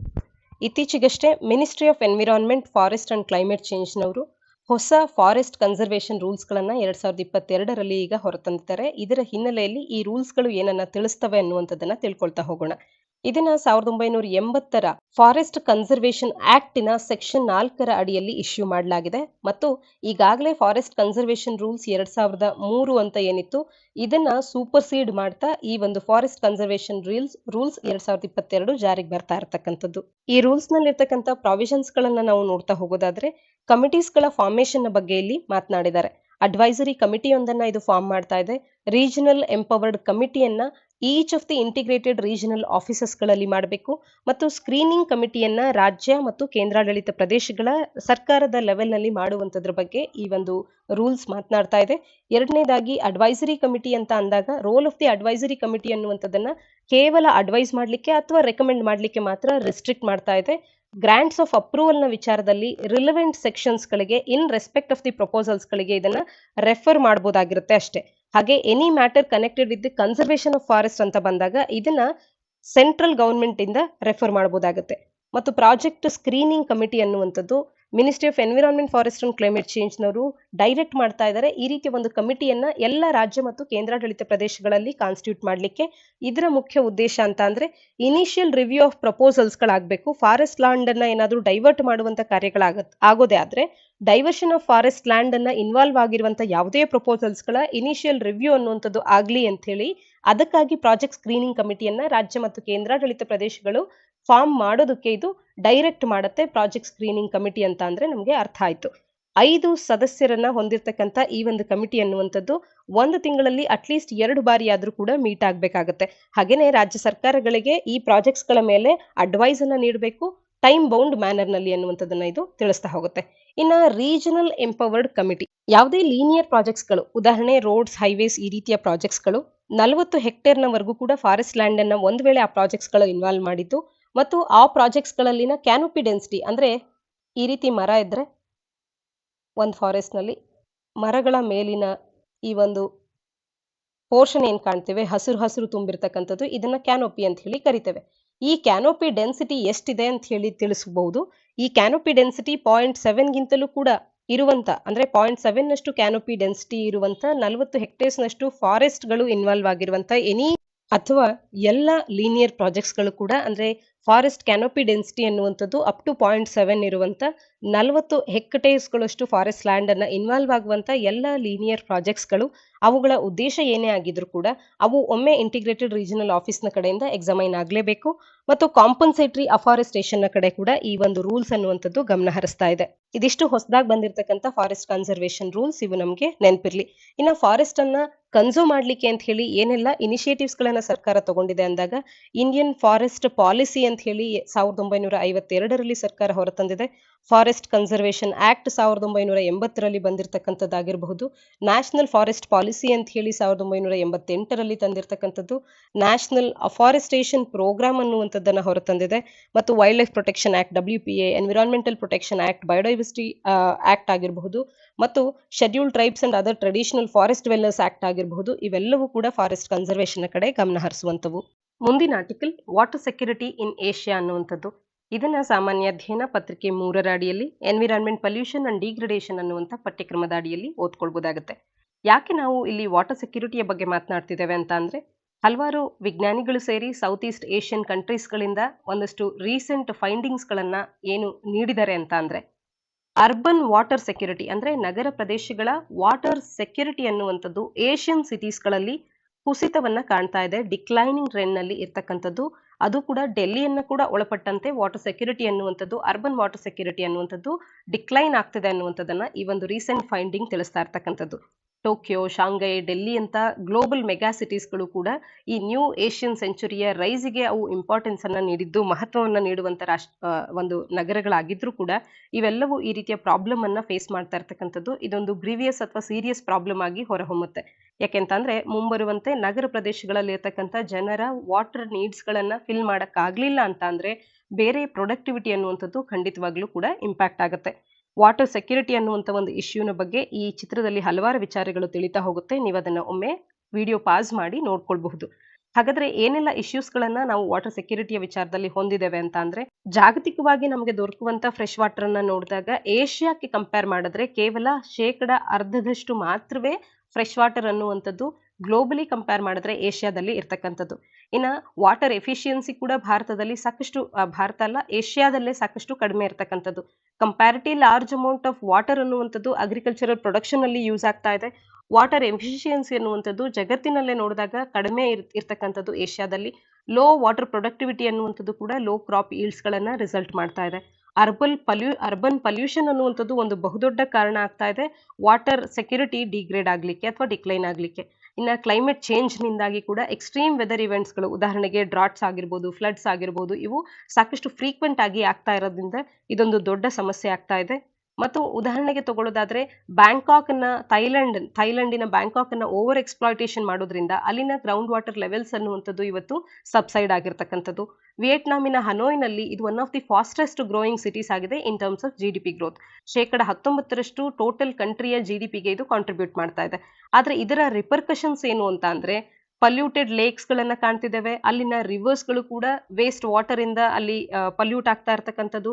ರೆಸಿಡೆನ್ಷಿಯಲ್ ಇಂಡಸ್ಟ್ರಿಯಲ್ ಏರಿಯಾಸ್ ಗಳ ವೇಸ್ಟ್ ವಾಟರ್ ನಿಂದ ಅಲ್ಲಿನ ನದಿಗಳು ಕೂಡ ಪಲ್ಯೂಟ್ ಆಗ್ತಾ ಇರ್ತಕ್ಕಂಥದ್ದು. ಮತ್ತು ಜೋರ್ಡಾನ್ ನಲ್ಲಿರ್ತಕ್ಕಂಥ ಮದಾಬಾ ಕೂಡ ವಾಟರ್ ಸ್ಕೇರ್ಸ್ ಸಿಟಿಯಾಗಿ ಹೊರಹೊಮ್ತಾ ಇದೆ. ಈ ರೀತಿ ಸಾಕಷ್ಟು ರಿಪರ್ಕಷನ್ಸ್ ಗಳನ್ನ ನಾವು ಡೆವಲಪ್ಮೆಂಟಿನ ರಿಪರ್ಕಷನ್ಸ್ ಗಳಾಗಿ ಕೂಡ ಕಾಣ್ತಾ ಇರ್ತಕ್ಕಂಥದ್ದು. ಒಟ್ಟಾರೆ ಆದಷ್ಟು ಶೀಘ್ರದಲ್ಲಿ ಪಾಲಿಸಿ ಇಂಟರ್ವೆನ್ಷನ್ಸ್ ನ ಅಗತ್ಯ ಇದೆ. ಟೆಕ್ನಾಲಜಿಯನ್ನ ಲಿವರೇಜ್ ಮಾಡಿ ವಾಟರ್ ಅನ್ನ ನಾವು ಸೆಕ್ಯೂರ್ ಮಾಡ್ಕೊಳ್ಬೇಕು. ವಾಟರ್ ಸ್ಕೇಸಿಟಿ ಪ್ರಾಬ್ಲಮ್ ಅನ್ನ ಅಡ್ರೆಸ್ ಮಾಡಬೇಕಾಗತ್ತೆ. ಲೋಕಲ್ ಸೊಲ್ಯೂಷನ್ಸ್ಗಳನ್ನು ಕೂಡ ಅಲ್ಲಿಗೆ ತಕ್ಕಂತೆ ನಾವು ಅಡಾಪ್ಟ್ ಮಾಡ್ಕೊಳ್ಬೇಕು. ಜೋರ್ಡಾನಿನ ವಾಟರ್ ಆಕ್ಷನ್ ಪ್ಲಾನ್ ಅನ್ನುವಂಥದ್ದಾಗಿರ್ಬಹುದು, ಬ್ಯಾಂಕಾಕ್ ವಿಷನ್ 2032 ಆಗಿರ್ಬಹುದು. ಈ ರೀತಿ ವಿಷನ್ಸ್ಗಳು ನಮಗೆ ಇದರಲ್ಲಿ ಉದಾಹರಣೆಯಾಗಿ ನಿಲ್ಲುತ್ತೆ. ಮತ್ತು ಪ್ಲಾನಿಂಗ್ ಅಂಡ್ ಇಂಪ್ಲಿಮೆಂಟೇಷನ್ ಅನ್ನುವಂಥದ್ದು ಎಫೆಕ್ಟಿವ್ ಆಗಿ ಇರಬೇಕಾಗತ್ತೆ ವಾಟರ್ ಸೆಕ್ಯೂರಿಟಿಯ ವಿಚಾರದಲ್ಲಿ. ಮುಂದಿನ ಆರ್ಟಿಕಲ್ ಇಂಡಿಯಾದ largest floating solar power project ಅನ್ನು ನಾವು ಡಿಸ್ಕಸ್ ಮಾಡೋಣ. ಇದನ್ನ ಸಾಮಾನ್ಯ ಅಧ್ಯಯನ ಪತ್ರಿಕೆ 2ರ ಅಡಿಯಲ್ಲಿ ಗವರ್ಮೆಂಟ್ ಪಾಲಿಸೀಸ್ ಅಂಡ್ ಇಂಟರ್ವೆನ್ಷನ್ಸ್, ಹಾಗೆ ಪತ್ರಿಕೆ 3ರ ಅಡಿಯಲ್ಲಿ solar energy, renewable energy, infrastructure ಅನ್ನುವಂಥ ಪಠ್ಯಕ್ರಮದ ಅಡಿಯಲ್ಲಿ ಓದ್ಕೊಳ್ಬಹುದಾಗತ್ತೆ. ರಾಮದುರ್ಗಂನಲ್ಲಿ 100 ಮೆಗಾವ್ಯಾಟ್ಸ್ನಷ್ಟು ಸೋಲಾರ್ ಫೋಟೋವೋಲ್ಟಾಯಿಕ್ ಪ್ರಾಜೆಕ್ಟ್ ಅನ್ನ ತೆಲಂಗಾಣದ ರಾಮದುರ್ಗದಲ್ಲಿ ನಾವು ಕಾಣಬಹುದು. ಇದರಲ್ಲಿ final 20 megawatt of the 100 megawatt ಅನ್ನುವಂಥದ್ದು ಇತ್ತೀಚೆಗೆ ಆಪರೇಷನಲ್ ಆಗ್ತಾ ಇದೆ. ಇದು ಜುಲೈ 1ರಿಂದ ಆಪರೇಷನಲ್ ಆಗಿರೋದ್ರಿಂದ ಇದು ಮತ್ತೆ ಈಗ ಸುದ್ದಿಯಲ್ಲಿ ಇರ್ತಕ್ಕಂಥದ್ದು. ಇದು one of the largest projects of it's kind in India ಅಂತ ಹೇಳಿ ಗುರುತಿಸ್ಕೊಳ್ಳುತ್ತೆ. ಫ್ಲೋಟಿಂಗ್ ಸೋಲಾರ್ ಪ್ಯಾನಲ್ಸ್ ಗಳನ್ನ ಈ ಚಿತ್ರ ತೋರಿಸ್ತಾ ಇರುವಂತೆ ಇವುಗಳು ಇರುತ್ತೆ. ಸೋಲಾರ್ ಪ್ಯಾನಲ್ಸ್ ಗಳು ಫ್ಲೋಟ್ ಆಗ್ತಾ ಇರ್ತಕ್ಕಂಥದ್ದು. ಇವು ಫೋಟೋವೋಲ್ಟಾಯಿಕ್ ಮಾಡ್ಯೂಲ್ಸ್ ಗಳಾಗಿರುತ್ತೆ. ಪ್ಲಾಟ್ಫಾರ್ಮ್ಸ್ ನ ಮೇಲೆ ಇವನ್ನ ಮೌಂಟ್ ಮಾಡಿರುವಂತದ್ದು. ವಾಟರ್ ರಿಸರ್ವಾಯ್ಸ್ ಆಗಿರಬಹುದು, ಲೇಕ್ಸ್ ಆಗಿರಬಹುದು. ಇಲ್ಲಿ ರೈಟ್ ಸೀಸ್ ಅಂಡ್ ಓಷನ್ಸ್ ಗಳ ಕಂಡೀಷನ್ಸ್ ಇರುವಂತದ್ರ ಮೇಲೆ ಇವುಗಳು ಫ್ಲೋಟ್ ಆಗ್ತಾ ಇರುತ್ತೆ. ಈ ಪ್ಲಾಟ್ಫಾರ್ಮ್ಸ್ ಗಳು ಟಿಪಿಕಲಿ ಕಾಮರ್ ವಾಟರ್ ಬಾಡೀಸ್ ಗಳಾಗಿರಬೇಕು, ಪಾಂಡ್ಸ್, ಲೇಕ್ಸ್, ರಿಸರ್ವಾಯ್ಸ್ ನ ರೀತಿಯಲ್ಲಿ. ಇವುಗಳು ಎಲ್ಲಿ ವೇವ್ಸ್ ಬರುತ್ತೆ, ಹೆಚ್ಚಿನದಾಗಿ ಕಾಮರ್ ಆಗಿರೋಲ್ಲ, ಅಂಥ ಸಿಚುಯೇಷನ್ಸ್ ಗಳಲ್ಲಿ ಇವು ಸೂಟಬಲ್ ಆಗಿರೋದಿಲ್ಲ. ಇವನ್ನ ಕ್ವಿಕ್ ಆಗಿ ಕನ್ಸ್ಟ್ರಕ್ಟ್ ಮಾಡಬಹುದು, ಸೈಲೆಂಟ್ ಆಗಿ ರನ್ ಕೂಡ ಮಾಡಬಹುದು, ಮತ್ತು ಇದಕ್ಕೆ ಹೆಚ್ಚಿನ ಲ್ಯಾಂಡ್ ಲೆವೆಲಿಂಗ್ ಅಥವಾ ವೆಜಿಟೇಷನಿನ ರಿಮೂವಲ್ ಅನ್ನುವಂತ ಯಾವುದೇ ಅವಶ್ಯಕತೆ ಇರೋದಿಲ್ಲ. ಹಾಗಾದ್ರೆ ಈ ಪ್ರಾಜೆಕ್ಟಿನ ಕೀ ಹೈಲೈಟ್ಸ್ ಏನು ಅಂತ ಅಂದ್ರೆ, ಅಡ್ವಾನ್ಸ್ ಟೆಕ್ನಾಲಜಿಯನ್ನ, ಎನ್ವಿರಾನ್ಮೆಂಟ್ ಫ್ರೆಂಡ್ಲಿ ಫೀಚರ್ಸ್ ಗಳನ್ನ ಇದು ಒಳಗೊಂಡಿದೆ. 500 ಎಕರ್ ಆಫ್ ದಟ್ ರಿಸರ್ವಾಯರ್ಗೆ ಈ ಪ್ರಾಜೆಕ್ಟ್ ಅನ್ನುವಂಥದ್ದು ಸ್ಪ್ರೆಡ್ ಆಗಿರ್ತಕ್ಕಂಥದ್ದು. 40 ಬ್ಲಾಕ್ಸ್ ಗಳಾಗಿ ಅದರಲ್ಲಿ ಒಂದೊಂದರಲ್ಲೂ ಕೂಡ 2.5 ಮೆಗಾವ್ಯಾಟ್ನಷ್ಟು ಪ್ರೊಡಕ್ಷನ್ಗೆ ಇಂಪಾರ್ಟೆನ್ಸ್ ಅನ್ನ ನೀಡುವಷ್ಟು ಇವು ಡಿವೈಡ್ ಆಗಿರ್ತಕ್ಕಂಥದ್ದು. ಒಂದೊಂದು ಬ್ಲಾಕ್ ಕೂಡ 1 ಫ್ಲೋಟಿಂಗ್ ಪ್ಲಾಟ್ಫಾರ್ಮ್ ಅನ್ನ, ಹಾಗೆ ಅರೇ ಆಫ್ 11,200 ಸೋಲಾರ್ ಮಾಡ್ಯೂಲ್ಸ್ ಗಳನ್ನ ಇದು ಹೊಂದಿರತಕ್ಕಂಥದ್ದು. ಈ ಸೋಲಾರ್ ಮಾಡ್ಯೂಲ್ಸ್ ಗಳು ಫ್ಲೋಟರ್ಸ್ ಮ್ಯಾನುಫ್ಯಾಕ್ಚರ್ಸ್ ನೊಟ್ಟಿಗೆ ಹೈ ಡೆನ್ಸಿಟಿ ಪಾಲಿಥಿಲೀನ್ ಮೆಟೀರಿಯಲ್ ಅನ್ನ ಹೊಂದಿರತಕ್ಕಂಥದ್ದು. ಹಾಗಾದ್ರೆ ಇದರ ಎನ್ವಿರಾನ್ಮೆಂಟ್ ಬೆನಿಫಿಟ್ಸ್ ಗಳೇನು ಅಂತ ಅಂದ್ರೆ, ಲ್ಯಾಂಡ್ ರಿಕ್ವೈರ್ ಆಗಿರ್ತಕ್ಕಂಥದಕ್ಕೆ ಸಾಕಷ್ಟು ಲಿಮಿಟೆಡ್ ಆಗಿದೆ, ಮತ್ತು ವಾಟರ್ ಎವಾಪರೇಷನ್ ರೇಟ್ ಅನ್ನ ಇದು ರೆಡ್ಯೂಸ್ ಮಾಡುತ್ತೆ. ಏಕೆಂದ್ರೆ ಈ ಸೋಲಾರ್ ಪ್ಯಾನಲ್ಸ್ ಗಳು ನೀರಿಗೆ ಅಡ್ಡಲಾಗಿ ಇರುತ್ತೆ, ಹಾಗಾಗಿ ವಾಟರ್ ಎವಾಪರೇಷನ್ ಅನ್ನುವಂಥದ್ದು ಕೂಡ ಕಡಿಮೆ ಆಗುತ್ತೆ. ಕಾರ್ಬನ್ ಡೈಆಕ್ಸೈಡ್ ಎಮಿಷನ್ ಕೂಡ ರೆಡ್ಯೂಸ್ ಆಗುವಂಥದ್ದು. ರಿಲೇಟೆಡ್ ಚಾಲೆಂಜಸ್ ಗಳೇನು ಅಂತ ಅಂದ್ರೆ, ಇವುಗಳನ್ನ ಇನ್ಸ್ಟಾಲ್ ಮಾಡುವಂಥದ್ದು ಕಾಸ್ಟ್ ಎಫೆಕ್ಟಿವ್, ಅಲ್ಲಿ ನೋಡಿದಾಗ ಇದು ಎಕ್ಸ್ಪೆನ್ಸಿವ್ ಆಗಿ ಕಾಣುತ್ತೆ. ಇವುಗಳ ಅಪ್ಲಿಕೇಶನ್ ಕೂಡ ಹಲವಾರು ಬಾರಿ ಲಿಮಿಟೆಡ್ ಆಗಿ ಇರುತ್ತೆ, ಮತ್ತು ವಾಟರ್ ಬೆಡ್ ಟೊಪೋಗ್ರಫಿಯಲ್ಲಿ ಅದನ್ನ ಅರ್ಥ ಮಾಡ್ಕೊಳ್ಳೋದ್ರಲ್ಲಿ ಇದು ಒಂದಷ್ಟು ತೊಡಕನ್ನ ಉಂಟು ಮಾಡುತ್ತೆ. ಹಾಗಾದ್ರೆ ಏನೆಲ್ಲ ಸೋಲಾರ್ ಎನರ್ಜಿ ಇನಿಷಿಯೇಟಿವ್ಸ್ ಗಳನ್ನ ಕಾಣಬಹುದು ನಾವು ಭಾರತದಲ್ಲಿ ಅಂದಾಗ, ಸೋಲಾರ್ ಪಾರ್ಕ್ ಸ್ಕೀಮ್ಸ್ ಗಳನ್ನ ಕಾಣಬಹುದು, ರೂಫ್ ಟಾಪ್ ಸೋಲಾರ್ ಸ್ಕೀಮ್ ಆಗಿರಬಹುದು, ಅಟಲ್ ಜ್ಯೋತಿ ಯೋಜನಾ, ಇವೆಲ್ಲವುಗಳು ಕೂಡ ಭಾರತದಲ್ಲಿ ಸೋಲಾರ್ ಎನರ್ಜಿಯನ್ನ ನಾವು ತೆಗೆಯೋದಕ್ಕೆ ಅಂತ ಹೇಳಿ, ಎಕ್ಸ್ಟ್ರಾಕ್ಟ್ ಮಾಡೋದಕ್ಕೆ ಅಂತ ಹೇಳಿ ಇರುವಂತಹ ಇನಿಷಿಯೇಟಿವ್ಸ್ ಗಳು. ಸಂಚಿಕೆಯ ಮೊದಲ ಆರ್ಟಿಕಲ್ ನಲ್ಲಿ ಭಾರತ ಮತ್ತು ತಜಿಕಿಸ್ತಾನದ ಸಂಬಂಧಗಳ ಬಗ್ಗೆ ನಾವು ಡಿಸ್ಕಸ್ ಮಾಡ್ತಾ ಇದ್ವಿ. ಆರ್ಟಿಕಲ್ ನ ಹಿನ್ನೆಲೆಯಲ್ಲಿ ಇದೇ ವರ್ಷ ಅಂದ್ರೆ 2022ರ ಪ್ರಿಲಿಮ್ಸ್ ನಲ್ಲಿ ಕೇಳಿರ್ತಕ್ಕಂಥ ಒಂದು ಪ್ರಶ್ನೆಯನ್ನ ನಾವಿಲ್ಲಿ ನಿಮಗೆ ಈ ಸಂಚಿಕೆಯ ಪ್ರಶ್ನೆಯಾಗಿ ನೀಡಿರ್ತಕ್ಕಂಥದ್ದು. ಈ ಕೆಳಗಿನ ಯಾವ ರಾಷ್ಟ್ರಗಳು ಅಫ್ಘಾನಿಸ್ತಾನದೊಟ್ಟಿಗೆ ಬಾರ್ಡರ್ ಅನ್ನ ಶೇರ್ ಮಾಡಿದೆ ಅನ್ನುವಂಥ ಪ್ರಶ್ನೆಯನ್ನ ಇಲ್ಲಿ ಕೇಳ್ತಾ ಇದ್ದೇವೆ. ಅಜರ್ಬೈಜಾನ್, ಕಿರ್ಗಿಸ್ತಾನ್, ತಜಿಕಿಸ್ತಾನ್, ಟರ್ಕಿಮೆನಿಸ್ತಾನ್, ಉಜ್ಬೇಕಿಸ್ತಾನ್, ಈ 5 ರಾಷ್ಟ್ರಗಳಲ್ಲಿ ಯಾವೆಲ್ಲ ರಾಷ್ಟ್ರಗಳು ಅಫ್ಘಾನಿಸ್ತಾನದೊಟ್ಟಿಗೆ ಬಾರ್ಡರ್ ಅನ್ನ ಶೇರ್ ಮಾಡಿವೆ ಅನ್ನುವಂಥದ್ದನ್ನ ನೀವು ತಪ್ಪದೇ ಗುರುತಿಸಿ ಕಮೆಂಟ್ ಸೆಕ್ಷನ್ ಅಲ್ಲಿ ಕಮೆಂಟ್ ಮಾಡಿ ತಿಳಿಸಿ. ಸರಿ ಉತ್ತರವನ್ನ ನೀಡಿದಂತವರ ಹೆಸರುಗಳನ್ನ ನಮ್ಮ ಮುಂದಿನ ವಿಡಿಯೋಸ್ಗಳಲ್ಲಿ ಅನೌನ್ಸ್ ಮಾಡ್ತೇವೆ. ಇದಿಷ್ಟು ಸಂಚಿಕೆಯ ಸುದ್ದಿ ವಿಶ್ಲೇಷಣೆಯಾಗಿದೆ. ಮುಂದಿನ ಸಂಚಿಕೆಯೊಂದಿಗೆ ಮತ್ತೆ ಸಿಗೋಣ. ಧನ್ಯವಾದ.